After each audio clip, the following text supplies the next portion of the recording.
বন্ধুরা, কথায় আছে না, দিনের শুরুটা ভালো কিছু দিয়েই করতে হয় যাতে আপনার গোটা দিনটা ভালো যায়। তাই সকাল সকাল এমনই একটা খবর নিয়ে আপনাদের সামনে হাজির হয়েছি। বন্ধুরা, খবরটা ভারতের ফরেন এক্সচেঞ্জ রিজার্ভ রিলেটেড। টানা 4 সপ্তাহ হলো ভারতের ফরেক্স রিজার্ভ বেড়েছে। আর এই খবরটাকে দেওয়ার জন্য স্বয়ং আরবিআই এর গভর্নর শক্তিকান্তা দাস সামনে এগিয়ে এসছেন। আর উনি বলেন টানা 4 সপ্তাহ হলো ভারতের ফরেক্স রিজার্ভ বাড়ছে।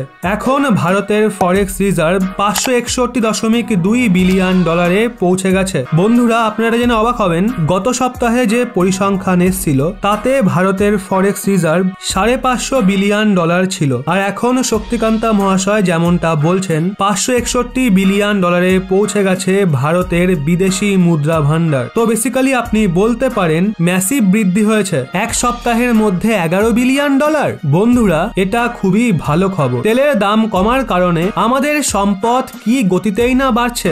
আপনাদের সামনেই সেই পরিসংখ্যান রয়েছে। বিগত 4 সপ্তাহ ধরে তেলের মূল্য কিছুটা কম হওয়া শুরু হয়েছে। আর ওই সিচুয়েশনে আমাদের ফরেক্স রিজার্ভ সঙ্গে সঙ্গে প্রভাব দেখানো শুরু করে দিয়েছে। এখনো পর্যন্ত উইকিপিডিয়ার পেজে পরিসংখ্যান আপডেট হয়নি। সেটা আপডেট হয়ে গেলেই আপনি একটা নতুন তালিকা দেখতে পাবেন। কিন্তু এখন যে লিস্টটা দেখছেন সেটা কিছুটা পুরনো। ভারত 6 নম্বরে রয়েছে, তাইওয়ান 5 নম্বরে চলে গেছে। 9 বিলিয়ন ডলার তার রিজার্ভ বেড়েছে। কিন্তু এই যে তাজা পরিসংখ্যান আরবিআই এর গভর্নর জারি করেছেন, সেই ভিত্তিতে পুনরায় ইন্ডিয়া তাইওয়ানকে বিট করতে চলেছে। বন্ধুরা, ফরেক্স রিজার্ভ ভারত বানিয়েইছে ওর জন্য যাতে বিপদের সময় আমরা সেটা খরচ করতে পারি। আর যখন বিপদের সময় চলে যায় তখন ওই ফরেক্স রিজার্ভকে পুনরায় বাড়ানোর চেষ্টা শুরু করে দেওয়া হয় আর নিজের দেশের কারেন্সিকেও মজবুত করা যায়। বন্ধুরা, ওভারঅল সিচুয়েশন একদম স্টেবল হয়ে গেছে। আরবিআই রিজার্ভ এখন স্টেবল হচ্ছে। তো আমাদের কারেন্সিতে যে ডিভ্যালুয়েশন হচ্ছিল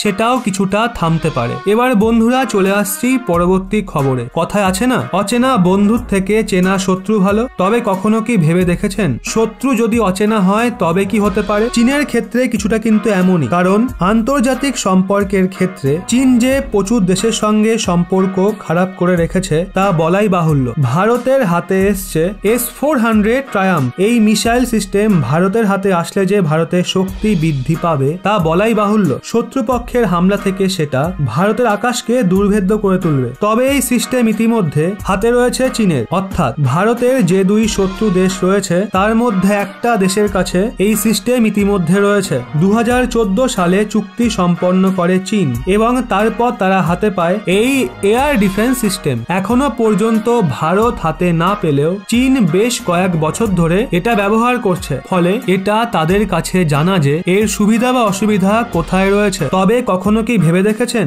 যে এয়ার ডিফেন্সের ক্ষেত্রে শত্রুপক্ষের কাছে নিজেদের অবস্থান ও টেকনোলজি সর্বদা গোপন করে রাখতে হয়। আর সেই কারণে রাশিয়ার S-400 ক্রয় করা হলেও কিছুটা চিন্তা থেকেই যাচ্ছে। তবে রাশিয়ার থেকেই মিসাইল ক্রয় করা হলেও আগে থেকেই ভারতের হাতে রয়েছে ইসরায়েলের এয়ার ডিফেন্স সিস্টেম বারাক-8, যা সত্যি চিন্তার বিষয় চীনের কাছে। কারণ ইসরায়েলের টেকনোলজি হেলাফেলা নয়, তা সারা পৃথিবী ভালো করেই জানে। বারাক-8 ভারতের একাধিক যুদ্ধ জাহাজগুলোতে মোতায়েন করা রয়েছে। বারাক-8 এর আর্মি ভ্যারিয়েন্টের এবার সফল পরীক্ষা করা হলো। বারাক-8 ভারতের সেনাবাহিনী, বিমান বাহিনী ও নৌবাহিনীর এয়ার ডিফেন্সে বড় সংযোজন। এই ডিফেন্স সিস্টেমটি 2017 সাল থেকে এটা তৈরির কাজ চলছে। যুদ্ধাস্ত্রটা সম্পর্কে খুব একটা বিশদে জানা এখনো সম্ভব হয়নি। তবে এটা ম্যাক 2 অর্থাৎ প্রায় 2400 কিলোমিটার প্রতি ঘন্টার গতিবেগে শত্রুপক্ষের হুমকির মোকাবিলা করতে পারে। বর্তমানে ভারত এবং ইসরায়েল এই সিস্টেমটি ব্যবহার করে।